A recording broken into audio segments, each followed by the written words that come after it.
Assalamualaikum warahmatullahi wabarakatuh. In this video, I will explain to you English phonological difficulties of Indonesian elementary students. Before we go to our topics, let me introduce our group members. The first one is me, Muhammad Febriza. The second one is Farhan Faiz Akila. The third one is Muhammad Raditya Hakim. And the last one is Cynthia Nabila Paramudita. Now let's move on to our topics. This is the title of our articles that has been analyzed by us. So the title is an analysis of the elementary school students' problem in learning English pronunciation. The study analyzed fifth grade students at SDN 2 Kampung Baru, Kedaton, Bandar Lampung consists of 23 students focusing on their ability to pronounce 44 basic English sounds. So the results showed that students could accurately pronounce only 27 out of 44 English sounds, about 59.3% accuracy overall. Okay. And these are some phonological difficulties that students have in this article. The first one is consonants. So the students often substitute the sounds above with similar sounds with similar Indonesian sounds such as C for ch and J for j. And in the vowel sections, so the vowel sounds like written in the above, these vowels were pronounced incorrectly because their exact equivalents do not exist in Bahasa Indonesia. And the last one is diphthongs. So there is no students pronounce these two sounds correctly because many were influenced by Indonesian monophthong pronunciation. Okay, and the reason behind of these difficulties, the first one is phonemic and phonetic differences between English and Indonesian.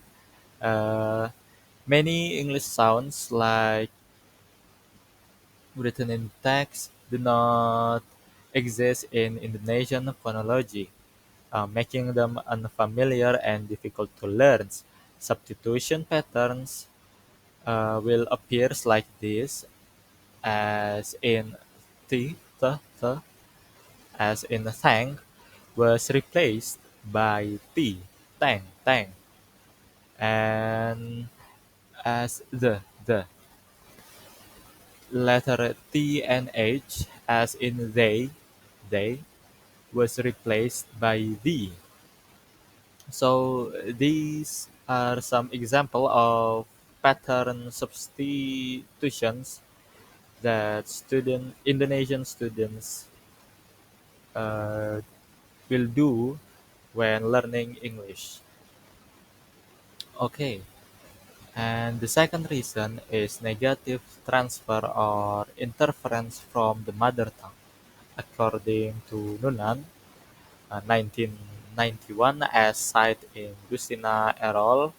2015, differences between learners' first and target languages lead to interference, while similarities allow transference. Here, interference caused inaccurate sound substitutions. Okay, and this is also the one of the reason why the difficulties happen in Indonesian students. So they are lack of exposure and practice. Students had limited opportunities to hear and practice English outside the classroom. This lack of exposure to authentic input prevent them from acquiring the new phonological pattern naturally. And the last reason is teachers' pronunciation competence. So the study emphasizes that students rely heavily on imitations with their teacher. Therefore, the teachers must have a good command of English sounds and be able to model near standard pronunciations to provide a reliable learning model. Okay, and the conclusion and pedagogical implementations from this article. In short, Indonesian elementary students struggle with English pronunciation primarily due to differences in their phonological system and native language interference, compounded by limited exposure to authentic pronunciation models. The ultimate goal, as supported by Kenworthy in 1987, is not a native-like accent but for learners to be comfortably intelligible. The documented errors, however, risk causing miscommunications, and therefore the researchers recommend targeted pedagogical interventions such as teachers should be trained to master and model correct pronunciation. Students should be encouraged to practice actively. And the last one is audio-based media should be integrated into classroom activities to provide authentic listening input and help students overcome L1 in induced challenges. Okay, I think that's all for my presentations. Thank you for watching. Wassalamualaikum warahmatullahi wabarakatuh.